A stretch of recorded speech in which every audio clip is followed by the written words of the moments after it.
Katibu huyu ukawa katibu wa mfano, mwenye kufika kwenye vikao vyote vya wazazi katika wilaya yetu ya Ilala na kutupa taratibu zilokuwa vizuri. Mimi nisiwe mwingi wa kuzungumza, lakini niwapongeze na tuko bega kwa bega. Mimi ndio msimamizi wenu, mimi ndio balozi wenu wazazi. Kukiwa na jambo lolote, karibuni katika ofisi ya jumuiya ya wazazi, kwa lolote, kwa elimu, kwa maadili, kwa mambo yoyote ambayo unaona yanakukwaza, basi karibu katika ofisi yetu ya jumuiya ya wazazi. Na ukinibipu mimi nakupigia. Hautapata message I call you back, I'm in the meeting, I'm driving, I call you later. Ukibipu nakupigia. Viongozi kama viongozi hatutakiwi kutuma message kwa wananchi, message za I call you back au I'm in the meeting. Tumechaguliwa kuja kuwasaidia nyinyi wananchi. CCM oye!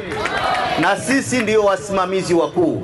Ukimuona mtendaji, ukimuona mwalimu mkuu ni msaidizi wa Dr. Samia Suluhu Hassan upande wa serikali.